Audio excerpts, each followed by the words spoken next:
Hello friends, ಯುಕ್ತಹಾರ YouTube ಚಾನಲ್ಗೆ ನಿಮಗೆ ಸ್ವಾಗತ. ಇವತ್ತು ನಾನು ನವರಾತ್ರಿಲಿ ದೇವಿಗೆ ಪ್ರಿಯವಾದ ಶ್ರೇಷ್ಠವಾದ ಅಕ್ಕಿ ಕಡಲೆಬೇಳೆ ಪಾಯಸನ ಹೇಗೆ ಮಾಡೋದು ಅಂತ ತೋರಿಸ್ತಾ ಇದ್ದೀನಿ. ಮಾಡೋದಕ್ಕಂತೂ ತುಂಬಾ ಸುಲಭ. ಇದು ದೇವಿಗೆ ಅರ್ಪಿಸೋದಕ್ಕೆ, ಪೂಜೆಗೆ ಅಂತ ಮನೆಗೆ ಬಂದವರಿಗೆ, ಹಾಗೆಯೇ ಮನೆ ಮಂದಿಗೆ ಪ್ರಸಾದವಾಗಿ ಸೇವಿಸೋದಕ್ಕೆ ಇದು ತುಂಬಾ ಹಿತವಾಗಿರುತ್ತೆ ಈ ಪಾಯಸ. ಬನ್ನಿ ಶುರು ಮಾಡೋಣ. ಹಾಗಾದರೆ ಈ ಥರ ಲೋಟದಲ್ಲಿ ನಾನು 1 ಲೋಟ ಕಡಲೆಬೇಳೆನ ಒಂದು ಕುಕ್ಕರಿಗೆ ಹಾಕ್ತಾಯಿದ್ದೀನಿ. ಹಾಗೆ 1.5 ಚಮಚದಷ್ಟು ಊಟದಕ್ಕಿನ ಅದೇ ಕುಕ್ಕರಿಗೆ ಹಾಕಿಬಿಟ್ಟು ಚೆನ್ನಾಗಿ ನೀರು ಹಾಕಿ 2 ಸರ್ತಿ ತೊಳ್ಕೊಳ್ಬೇಕು. ಹಾಗೆಯೇ ಆ ನೀರನ್ನೆಲ್ಲ ತೆಗೆದುಬಿಡಬೇಕು. ನಂತರ ಈ ಕಡಲೆಬೇಳೆ ಅಳ್ದ ಲೋಟದಲ್ಲಿ 5-6 ಲೋಟದಷ್ಟು ನೀರು ಹಾಕಿಬಿಟ್ಟು ಕುಕ್ಕರ್ಗೆ ನಂತರ 2 ಹನಿಯಷ್ಟು ತುಪ್ಪ ಹಾಕಬೇಕು. ಅದಾದಮೇಲೆ ಒಂದು 15-20 ನಿಮಿಷ, ಒಂದು ಅರ್ಧ ಗಂಟೆವರೆಗೆ ಹಾಗೆ ನೆನೆಯೋದಕ್ಕೆ ಬಿಡಬೇಕು. ಕಡಲೆಬೇಳೆ ಅಕ್ಕಿ ಹೀಗೆ ಸ್ವಲ್ಪ ಹೊತ್ತು ನೀರಲ್ಲಿ ನೆನೆಸಿಟ್ರೆ ಚೆನ್ನಾಗಿ ಬೇಯುತ್ತೆ.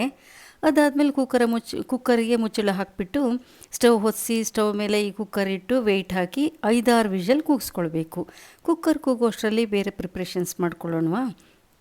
ಸ್ಟವ್ ಮೇಲೆ ಒಗ್ಗರಣೆ ಬಟ್ಲಿಟ್ಟು 1.5 ಚಮಚದಷ್ಟು ಗಸಗಸೆ ಹಾಕಿ ಲೋ ಫ್ಲೇಮಲ್ಲಿ ಅದು ಚಟ್ಪಟ ಅಂತ ಶಬ್ದ ಆಗುತ್ತಲ್ಲ ಅಲ್ಲಿವರೆಗೂ ಹುರ್ಕೊಳ್ಬೇಕು.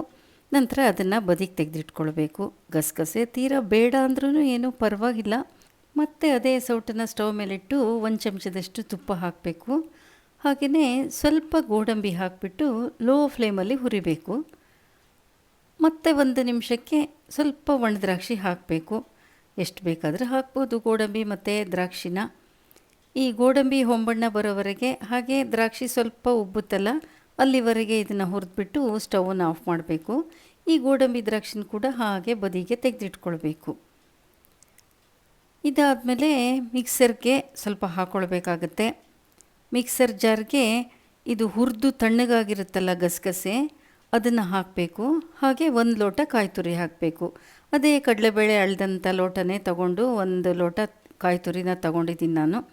3 ಏಲಕ್ಕಿ ಸಿಪ್ಪೆನ ತೆಗೆದು ಅದರ ಬೀಜಗಳನ್ನು ಮಿಕ್ಸರ್ಗೆ ಹಾಕ್ತಾಯಿದ್ದೀನಿ. ಇದಕ್ಕೆ ಸಾಕಷ್ಟು ನೀರನ್ನು ಸೇರಿಸ್ಕೊಂಡು ನೈಸಾಗಿ ರುಬ್ಕೊಳ್ಬೇಕು. ನೋಡಿ, ಇದು ರುಬ್ಬಿದಂಥ ಮಿಶ್ರಣ. ಹಾಗೆ ಕಡಲೆಬೇಳೆ ಅಳ್ದಂಥ ಅದೇ ಲೋಟದಲ್ಲಿ 1/4 ಲೋಟ ಬೆಲ್ಲನ ಅಳ್ದುಬಿಟ್ಟು ಒಂದು ಪಾತ್ರೆಗೆ ಹಾಕಿ ರೆಡಿ ಮಾಡಿ ಇಟ್ಕೊಂಡಿರೋಣ. ಈಗ ಇಲ್ಲಿ ಕುಕ್ಕರ್ ಕೂಗಿದೆ, ತಣ್ಣಗೆ ಕೂಡ ಆಗಿದೆ. ಮುಚ್ಚಳ ತೆಗೆದು ಬೇಳೆ ಬೆಂತ ಅಂತ ನೋಡ್ಕೊಳ್ಳೋಣ. ನೋಡಿ, ಬೇಳೆ ಹೀಗೆ ಚೆನ್ನಾಗಿ ಕರ್ಗಿರೋ ಥರ ಬೆಂದಿದೆ. ಅಕಸ್ಮಾತ್ ಬೇಳೆ ಬೆಂದಿಲ್ಲ ಅಂದರೆ ಮತ್ತೆ ಸ್ವಲ್ಪ ನೀರು ಹಾಕಿಬಿಟ್ಟು ಮತ್ತೆ ಕುಕ್ಕರ್ ಕೂಗಿಸ್ಕೊಳ್ಬೇಕು 3-4 ವಿಷಲ್ಲು. ಈಗ ಪುನಃ ಸ್ಟವ್ ಹೊತ್ತಿಸಿ ಅದೇ ಕುಕ್ಕರ್ನಿಟ್ಟು, ಇಲ್ಲಿ ನೀರೆಲ್ಲ ಪೂರ್ತಿ ಇಂಗಿರೋದ್ರಿಂದ ಸ್ವಲ್ಪನೇ ನೀರು ಹಾಕ್ಕೊಳ್ತಿದ್ದೀನಿ ನಾನು ಇದಕ್ಕೆ.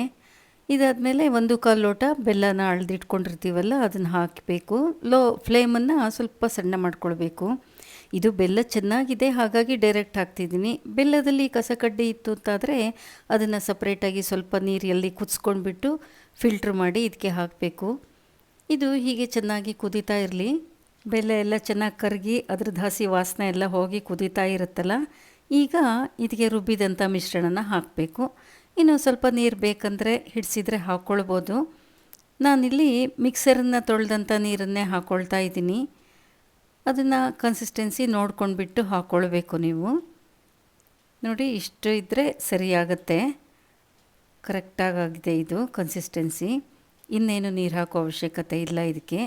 ಇದನ್ನು ಹೀಗೆ ಚೆನ್ನಾಗಿ ಕುದೀತಾ ಇರುತ್ತಲ್ವ, ಈಗ ಕೊನೆಯಲ್ಲಿ ಇದಕ್ಕೆ ಹುರಿದಂಥ ಗೋಡಂಬಿ ಮತ್ತು ದ್ರಾಕ್ಷಿನ ಹಾಕಿ ಚೆನ್ನಾಗಿ ಕೈ ಆಡಿಸಿದರೆ ನವರಾತ್ರಿ ದಿನಗಳಲ್ಲಿ ದೇವಿಗೆ ಅರ್ಪಿಸೋಕ್ಕೆ ಅಂತ ದೇವಿಗೆ ಪ್ರಿಯವಾದ ಅಕ್ಕಿ ಕಡಲೆಬೇಳೆ ಪಾಯಸ ಸಿದ್ಧವಾಗಿರುತ್ತೆ.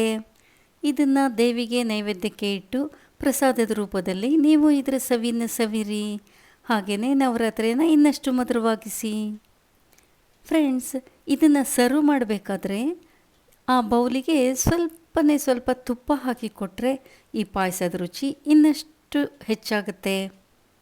ಇದನ್ನು ನೀವು ಈ ನವರಾತ್ರಿಯಲ್ಲಿ ಮಾಡಿ ನೋಡಿ, ಹೇಗೆ ಬಂತಂತ ಕಾಮೆಂಟ್ ಮಾಡಿ ಹೇಳಿ. Thank you for watching this video.